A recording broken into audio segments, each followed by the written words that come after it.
Alright, so welcome to Road to 250. Today we're going to cover H. pylori as our microbug today. And then we're going to talk about GI, regulatory substances, and secretory products for physiology. And our drug today is going to be PPIs. So, okay. Already have it. Alright, so Helicobacter pylori. What are the characteristics of this bug? Can anybody tell me? Like the shape? Comma. Yeah, curved. Is it a gram-positive, gram-negative, bacilli, cocci, rod? Special column. Gram-positive? It's a gram-negative rod. God damn it. So what makes the Helicobacter pylori kind of special? So Helicobacter pylori neutralize the acid in the stomach and then cause ulceration in it? Okay, so yes, but how does it move around in the body? It's motile, right? It's a motile bug. So it uses its flagella, so it's flagellated. Mm-hmm. So it uses the flagella to move around. Is it catalase positive, negative? It's catalase positive, it's oxidase positive, and it's urease positive. Okay. So it's all three. It's called a triple positive, as they like to say in first aid. So yes, Pete, what you said. Why is urease important? Urease characteristic is what helps with that. Right. What does urease produce? That helps it. Ammonia. So urease produces ammonia, which creates like an alkaline environment, which then helps the H. pylori survive in the acidic mucosa. So the breakdown, urease positive breaks down into ammonia and carbon dioxide, and that helps lower the acidic environment. Where do you commonly find this bug at? Like what part of the stomach? The antrum? The antrum of the stomach. And it causes gastritis and ulcers or peptic ulcers, as Pete said. What type of ulcers are more common? Duodenal. Correct. Duodenal ulcers are more common. And what are some of the risk factors for associated with H. pylori? Anything that increases the pH of the stomach environment, or antacid. Yes. So it's some risk factors are like peptic ulcer disease, gastric adenocarcinoma, and MALT lymphomas. So the MALT lymphomas are the mucus-associated lymphoid tissue that it's in their stomach. And I can get you guys. I can find it. I had it, but I lost it. So what are the treatment for H. pylori? Triple or quadruple therapy. Mm-hmm. So what are the drugs that are involved in the triple therapy? PPI, Correct. clarithromycin, and amoxicillin. Correct. What if the patient is allergic to penicillin? So you gotta switch to quad therapy. You add tetracycline, metro, and bismuth. Right. I'm not sure if you can also just replace the amoxicillin with metro. I'm not sure. But I agree that you can do quadruple therapy. You add tetracycline and bismuth. Yeah. So, on one other thing, how do you test for H. pylori?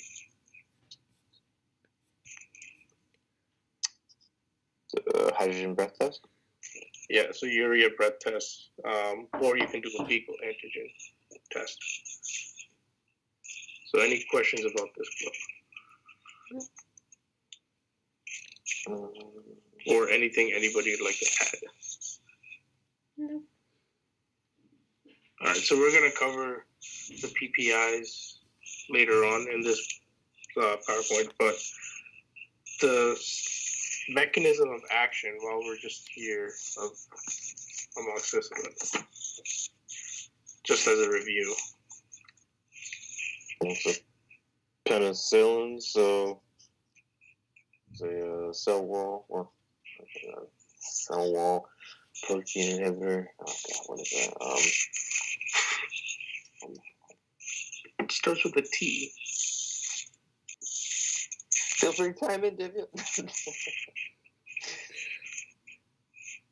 Transpeptidase. Damn, yeah.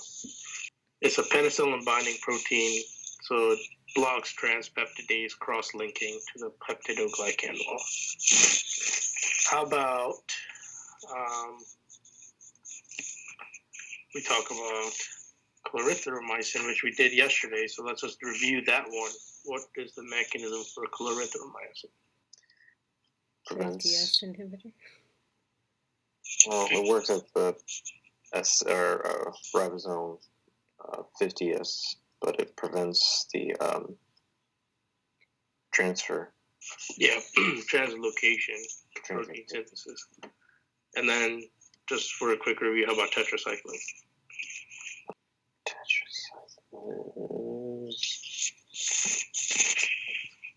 So these are also bacteriostatic. Correct. So where does it bind to? 30S? Correct, 30S, and then that prevents what? This prevents ribosomal binding? No. Yeah. It's attachment of the amino acyl tRNA. Any questions? And I said PPI will cover in a few slides. So, all right, so we're gonna move into the actual GI physiology part of the lecture today, and we're gonna talk about the secretory products of the GI tract first, and then we'll cover the regulatory substances. So let's starting with gastric acid. Where do you see what cells basically release gastric acid? G cells. No, that's gastrin. Just kidding. What you're Never thinking mind. So these Parietal cells. parietal cells. Parietal cells. Correct, and they're found in usually the body of the stomach. So the middle of the stomach, as you can say it. Okay, so what are the actions of gastric acid? Simple. It raises or lowers the pH.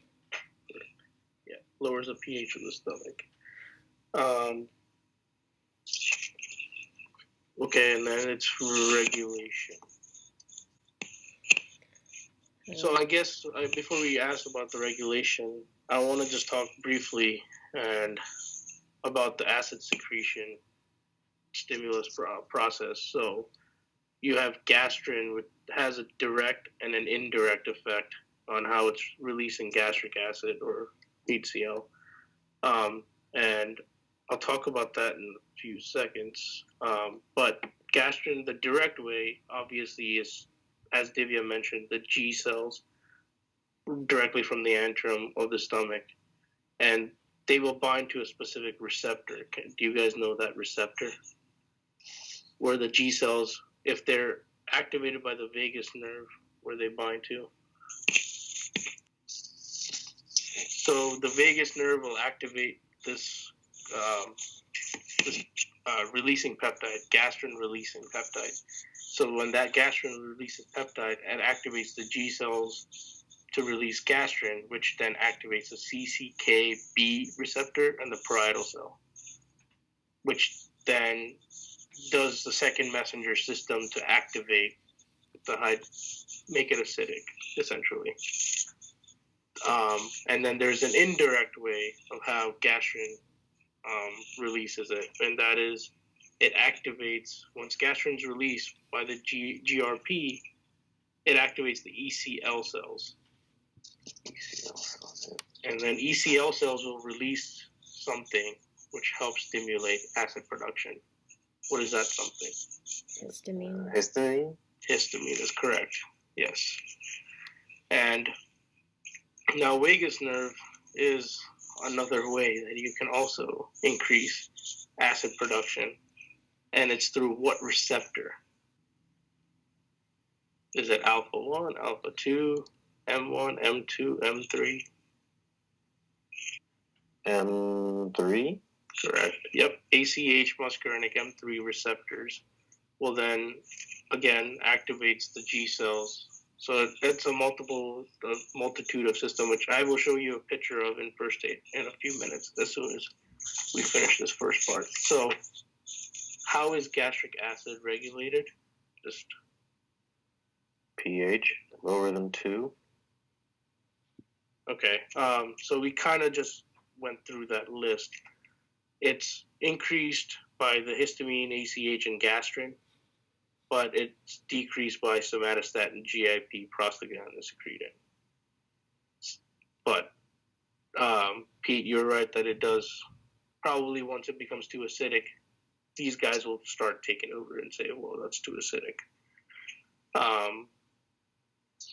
So yeah, that's essentially what I wanted to say. So let me show you,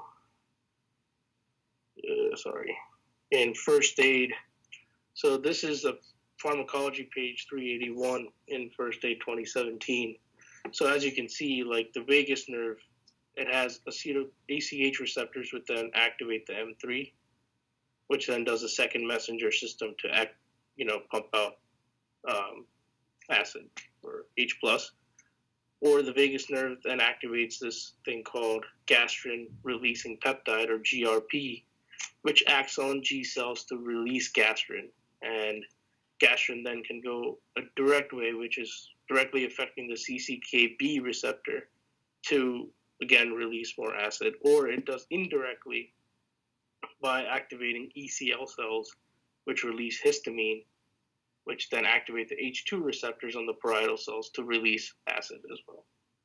So these are all second messenger systems right here. And so these are the GQ, GS, and GI that you learn about in pharmacology. So GQ, obviously, it's going to stimulate it. GS is going to stimulate it. And then you have your somatostatin and prostaglandins, which inhibit CAMP or CAMP, which then will basically block that. Essentially, they lower the number of CAMP, then it's going to say no. So that's how these things are regulated, essentially. So any questions about this? Nope. All right. So I only reason showed you this picture is because, as you can see, there's a lot of drugs that can affect a certain system. So as you can see, PPIs have an effect right here, but then you can have drugs like atropine, which will prevent the M3 receptors, but that necessarily doesn't stop acid secretion, because you still have these other ways that, the cell is going to pump out more, the parietal cell can pump out more acid. So,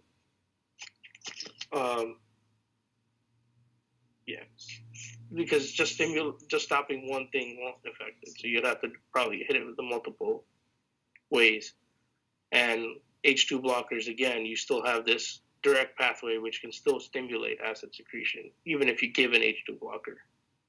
So that's kind of just what I wanted to cover, saying that there's a multitude of ways that gastric acid is created in our bodies, and there's different ways that we can prevent it, essentially, pharmacologically.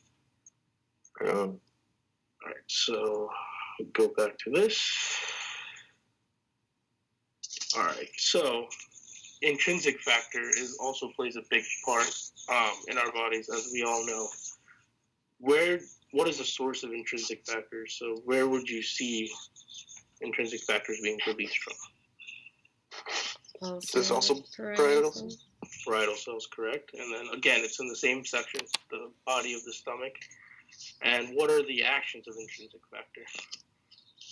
It binds B12. Yep. So it's essential for B12 reuptake. Okay, so no regulation. And then I guess my question then is, how does pernicious anemia and chronic gastritis occur? What happens to the parietal cells? They get eroded away.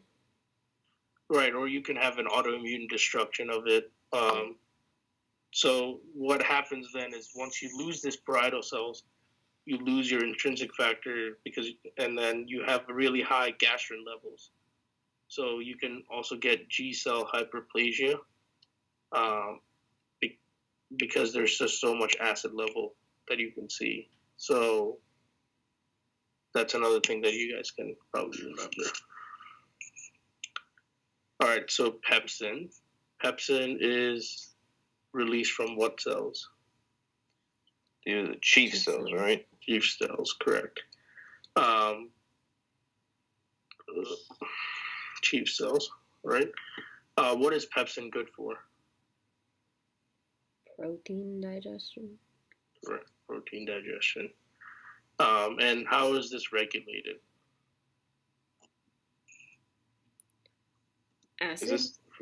Oh, I was gonna say for proteins entering. Mm-hmm. So,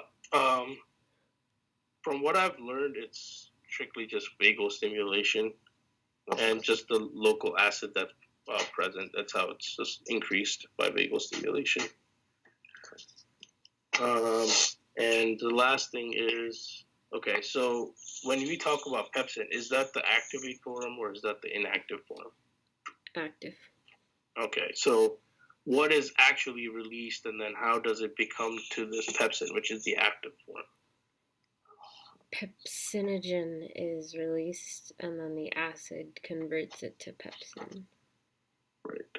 Yeah, so cells release pepsinogen, which is then activated to pepsin by the acid, the surrounding acid. Any questions about these guys? No. All right, so here's a picture of the stomach, and the only reason I'm showing you guys this is I think it's good to kind of put it into perspective as to where these things are. So where this body is, and I'm going to try my best to draw this out with my pen. But typically you're going to see the pepsinogen roughly right here in this body area, and those are going to be the chief cells. And then you also have your parietal cells that are going to be present, which then are going to release your acid.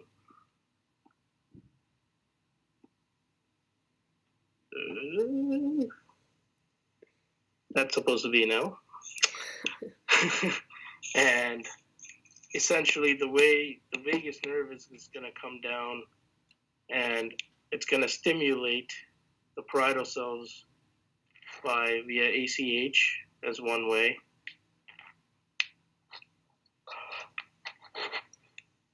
So this is your parietal cell, so it's going to stimulate the parietal cell via the M3 receptor, or it's going to continue going down into the antrum of the stomach where it's located, where GRPs going to get released.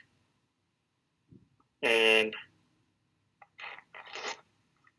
so your GRP is going to be your G cells, which we'll cover it in a few minutes.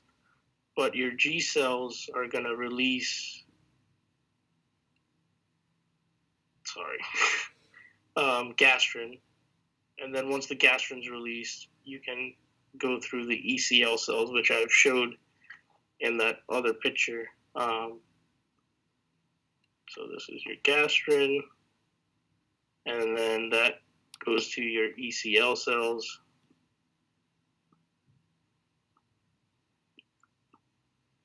Which release your histamine. And then that histamine can directly affect the parietal cell to release HCl.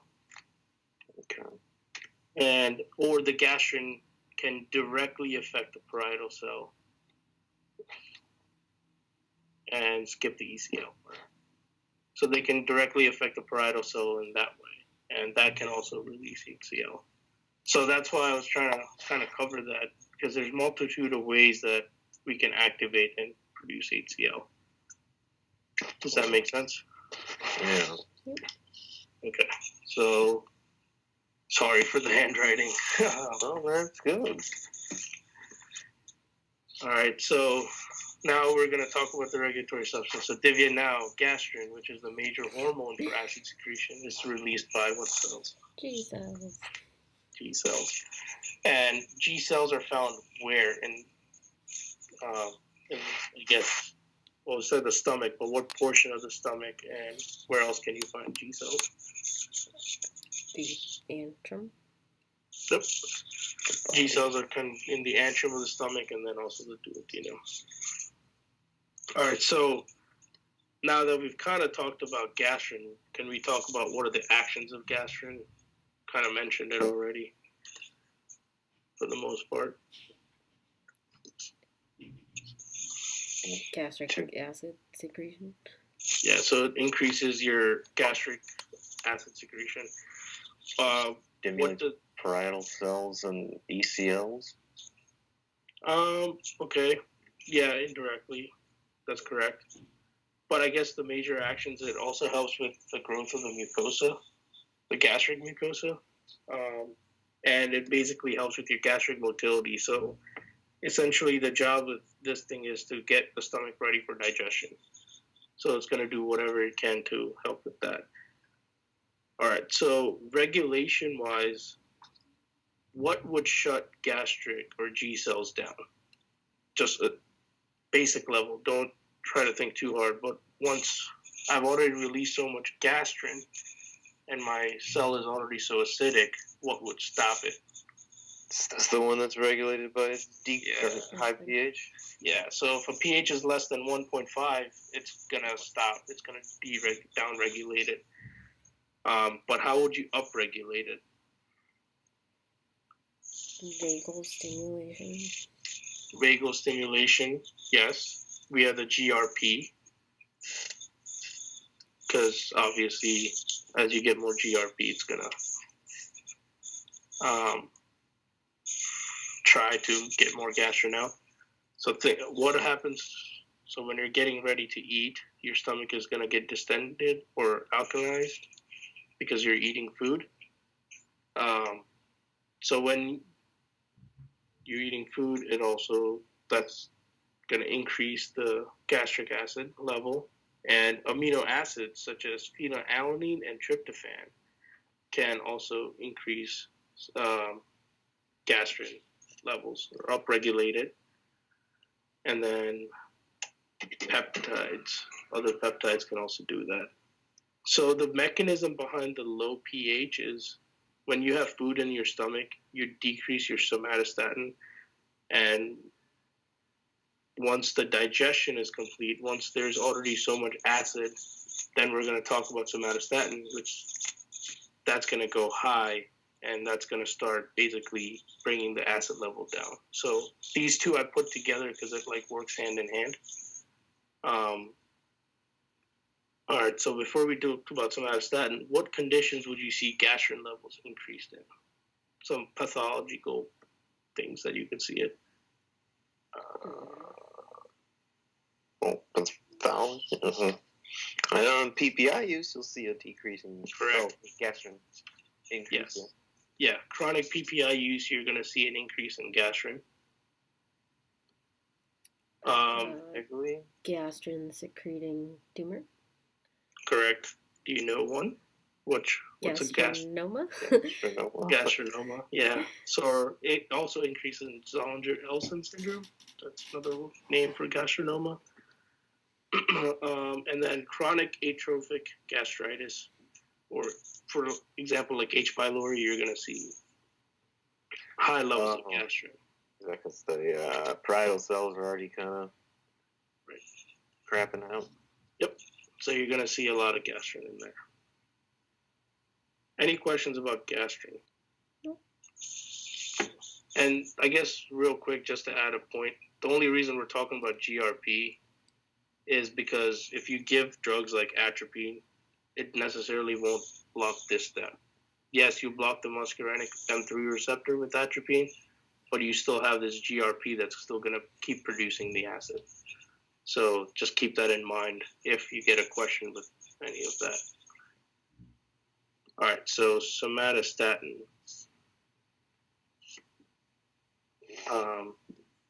What cells or source would release somatostatins? S cells or Delta cells? K cells or L cells or some letter cells? It is a letter. Pancreatic delta cells? So it is found in the pancreatic islets or the GI mucosa, but it's the D cells, which release these things. So what is the major job of somatostatin? To stop everything. Yeah, somatostasis, essentially. It wants to balance everything out. So it's going to decrease everything, such as gastric acid, pepsinogen, your pancreatic secretions, intestinal secretions. It's going to stop the gallbladder from contracting, and it's going to stop glucagon and insulin release. So it basically shuts everything down, kind of. How would you regulate that? So when would you see an increase in somatostatin? During which conditions? If there's too much acid? Correct. So by an increase of acid. Now, how would I deregulate it?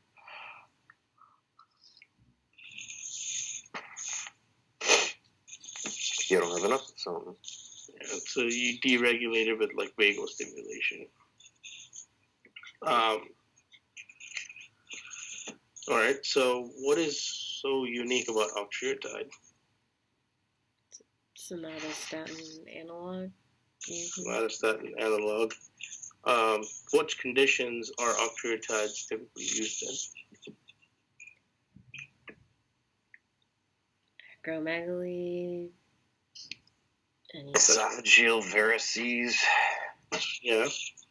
Glucagonoma, gastrinoma. It can be used for a lot of things. VIPoma. Exactly. So just something to associate ourselves with. Okay, so what I'm gonna do here again. Here's a picture of our lovely stomach, and just real fast, I'm gonna try to draw this out for everybody. But here's your vagus nerve again, and then it's gonna activate. So most of these cells that we're gonna talk about are located in the antrum.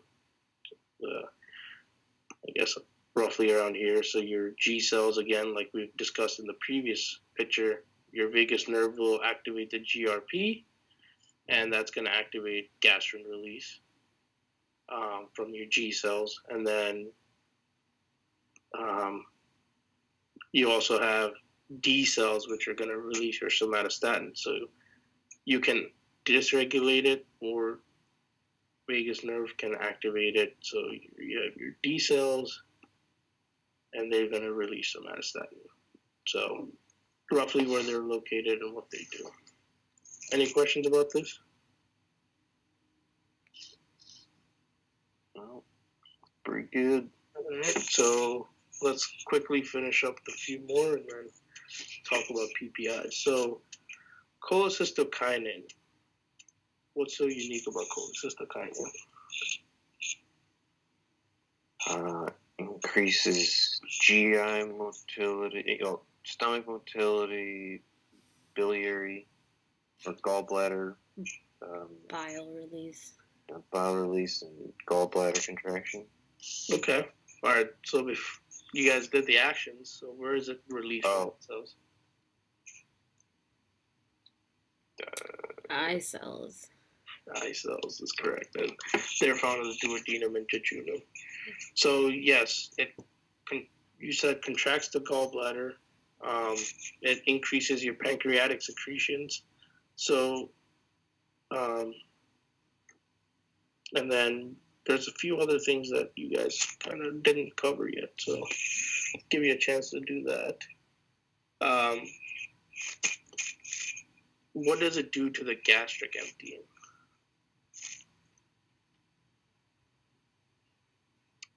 Or is it slow gastric emptying? It inhibits gastric emptying. And what does it do to the sphincter of Oddi? Opens it. It relaxes it, so substances can reach the duodenum, essentially. That's its major job. So how would you regulate these guys? Fats? Fats, fatty acids, and monoglycerides, but not triglycerides. And then amino acids are the other ways that you can regulate. So you stimulate it by having fatty acids or amino acids. Okay, any questions about this one? Nope. All right, so secretin. What cells will release secretin? Those are the S cells? Yeah, I was about to highlight this right here. You got your S cells, so then they're found in the duodenum. So what does secretin do? Secrete bicarb. Bicarb. So what would bicarb do, essentially? Balance out the acid. Yeah, so it's going to raise the pH in the small intestine. And that's usually, typically, when would you release this bicarb? When you have what? What kind of condition?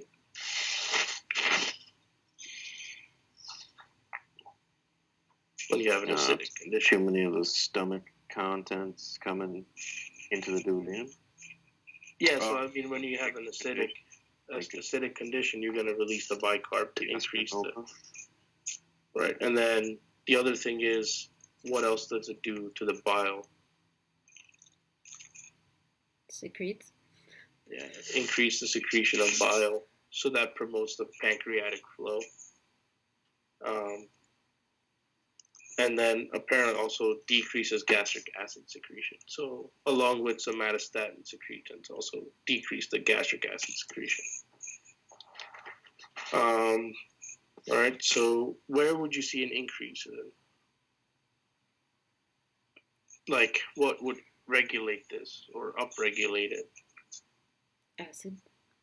Acid or fatty acids in the lumen, because you're releasing pancreatic bicarb. And yeah, and you guys kind of cover what's the function of bicarb. It neutralizes the gastric acid in the duodenum and allows the pancreatic enzymes to function, essentially. All right, so glucose-dependent insulinotropic peptide. Which cells release that?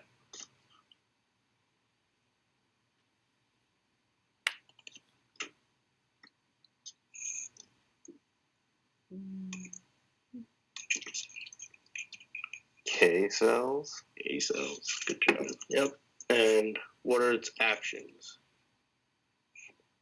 So it has an exocrine action and an endocrine action. So based on its name, what can you think is the endocrine action? Stimulates the pancreas to make insulin? Yeah. Or so release insulin? Right. So it increases the insulin release from the pancreas. And the exocrine action, what do you think that is?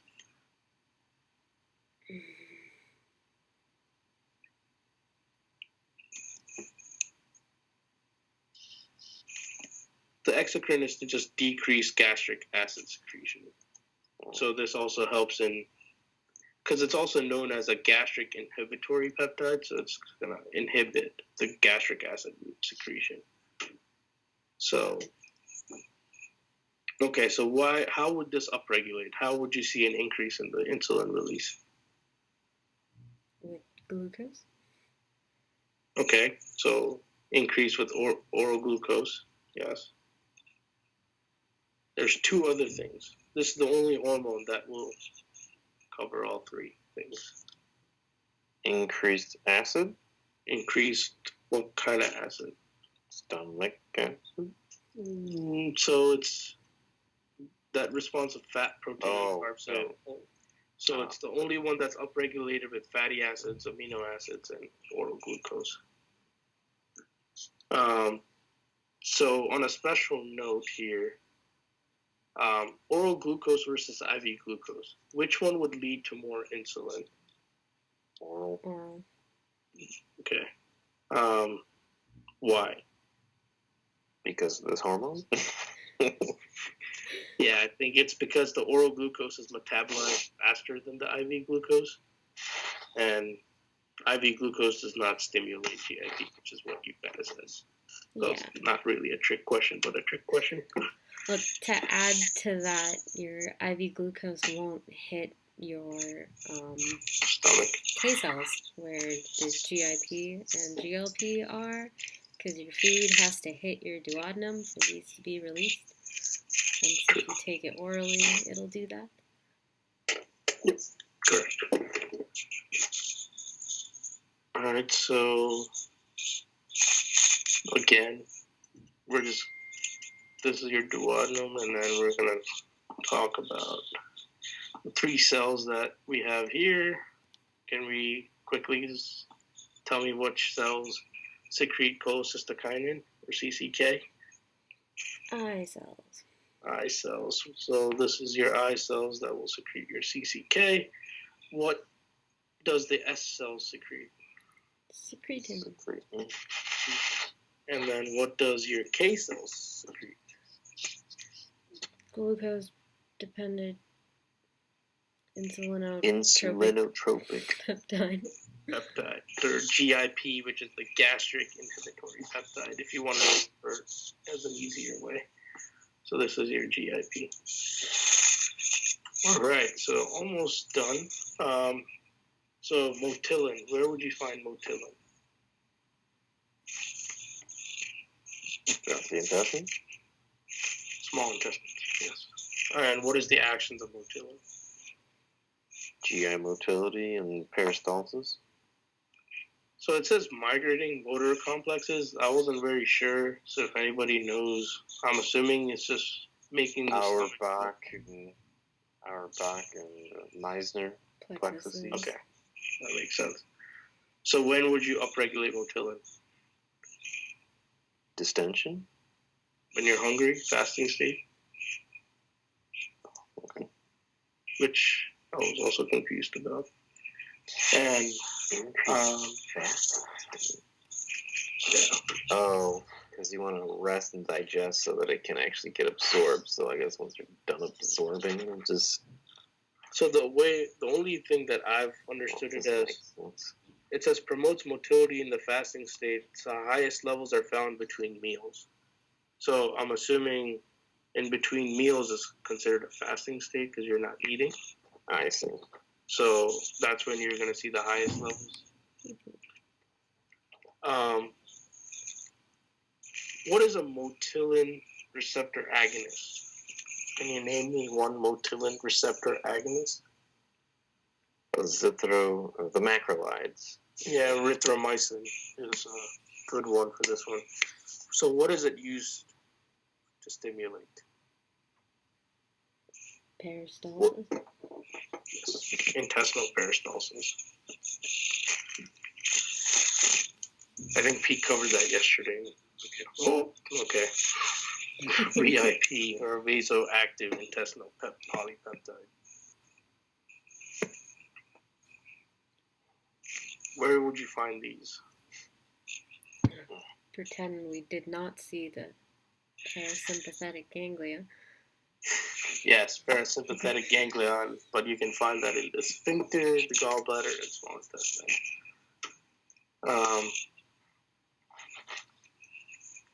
It's also synthesized in neurons, so it's released in response to action potential on target cells. So it's just an extra information that you can know. What are its actions? So what does this do?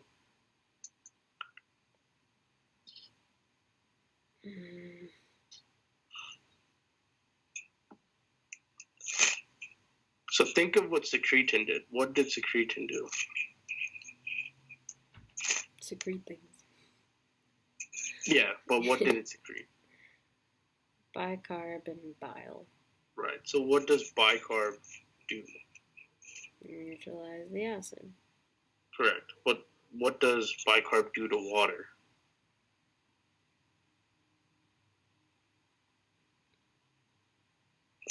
Make it more Yeah. basic. Bicarb draws more water out.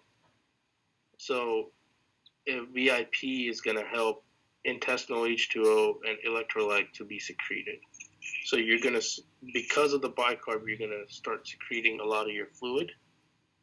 And you're also going to help relax the smooth muscle of the intestines and the sphincters with this.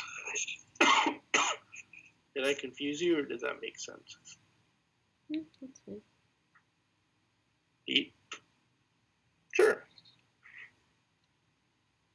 Because the end job is to raise the pH, right? So when you're raising the pH, you're going to stimulate your pancreatic bicarbs to be secreted. The bicarb draws the water, which increases your fluid secretion in a way.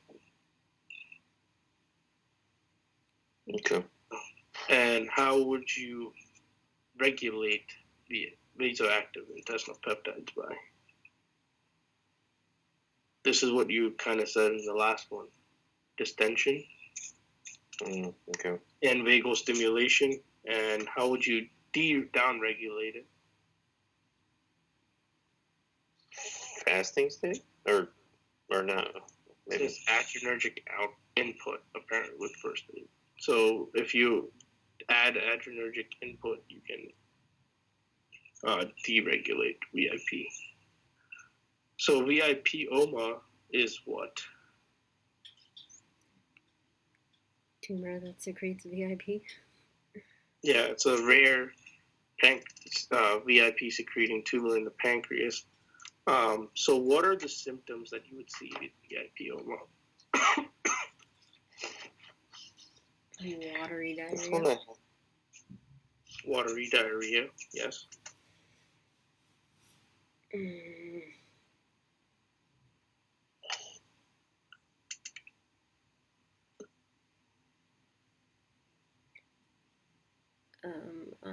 You're losing potassium in your diarrhea too. Yes. So because you're losing water and fluids, because of the high volume diarrhea, you're going to be hypokalemic. Okay. So it's the mnemonic in first aid is WDHA. What does the A stand for? Watery diarrhea. The hypokalemia is the H, and then the A is Anhydrosis? So it's the word for absence of gastric acid. Atrophic gastritis? Achlorhydria? Sorry. Achlorhydria. ACHLORHYDIA. Achlorhydria? Yeah, achlorhydria. So it's absence of gastric acid. Okay. So that's the WDHA syndrome. It's watery diarrhea, hypokalemia, and achlorhydria. That's what VIP-OMA is. So a typical case you would see with VIP-OMAs is an adult 30 to 50 years of age who has a long-standing watery diarrhea, has no response to dietary changes because he assumes that he has lactic acid or he is lactose intolerance. So he changes his diet, which does no help for him. So when you do an endoscopic sampling, you find high pH in the stomach or an elevated VIP on serum testing. So those are the kind of question that you might see associated with VIP-OMA. What is a treatment for VIP-OMA? Triotide? Triotide you could use, or you could do fluid and electrolyte replacements. Right. Any questions about that? All right, nitric oxide. So the last two are fairly straightforward, but nitric oxide does what? What are its actions? Vasodilate. Yeah, so it's going to increase your smooth muscle relaxation, including the lower esophageal sphincter. So why is nitric oxide important in the tone, the lower esophageal sphincter? So what conditions, if you've lost nitric oxide, would this implicate? Think about the lower esophageal sphincter. Sorry, what was the... Sorry. I said if you lose nitric oxide secretion, it increases the LES tone of what disease? Echolation? Echolation is correct. Yes. All right, Gerlin. When you're hungry? Yeah, essentially. Increases appetite, and where would you regulate this by? So when would it increase? You said it when you're hungry and fasting state. It decreases when you have food. All right, so there are two pathologic associations with this substance. So where would you see an increase in this, and what syndrome? Oh, jeez. Isn't this like a ventral-posterior hypothalamic nucleus or something like that? Prader-Willi syndrome? Oh, okay. Prader-Willi. Yeah. And when would you see a decrease after?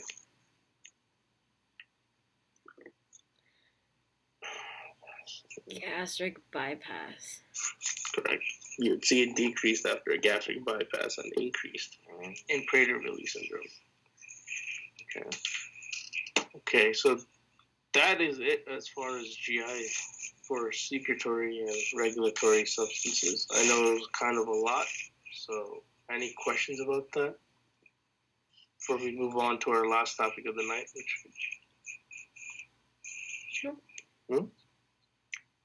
All right, so we'll talk about PPIs.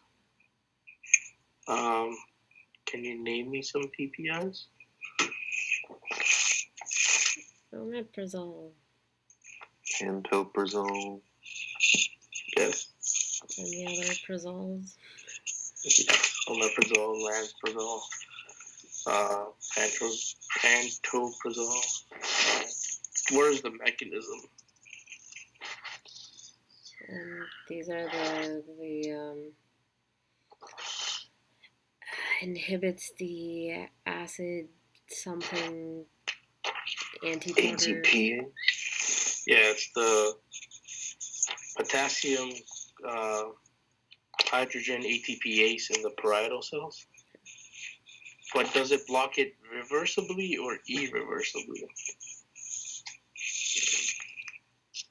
Irreversibly? Oh, irreversibly blocks it. And what are the clinical uses for PPIs? We've mentioned one at the very beginning of this. The microbe bug for today. H. pylori. H. pylori. So it's a part of a triple therapy or quadruple therapy for H. pylori. What other conditions can you use a PPI? GERD. GERD. Ulcers. Gastrinomas or Zollinger-Ellison syndrome. Okay, so at ADRs for PPIs.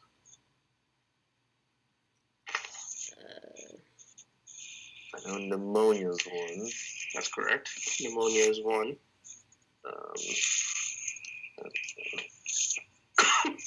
No, I'm missing the obvious ones.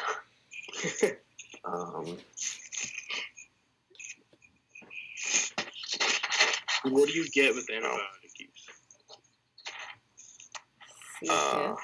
C. diff.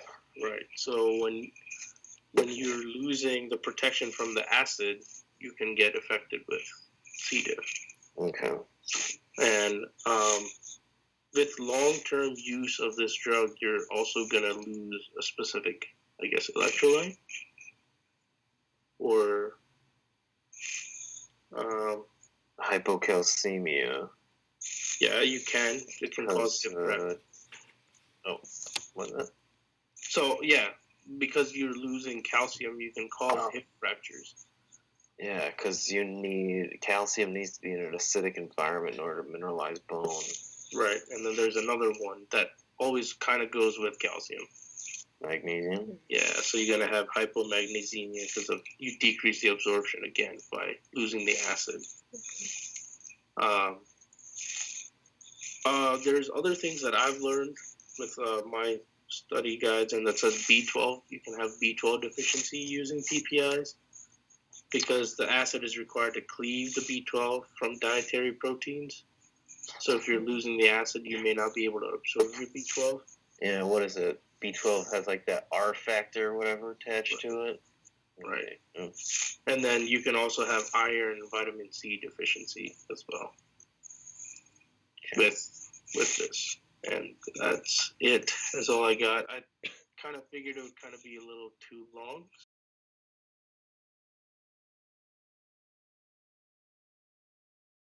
Yeah, I was wrong. It's not ghrelin that's affected in our brains. It's leptin that's associated with the hypothalamic nuclei. So I was wrong. It's better to be wrong here than on an exam. So. Yeah. For the whole world to see. All 6 of our subscribers. I think we have 8 now. 8. 8 now? Yeah. Oh. Did you get your mom and your dog to all subscribe? Some of our classmates have subscribed, so. I wonder what those are. Thanks for the subscriptions, guys.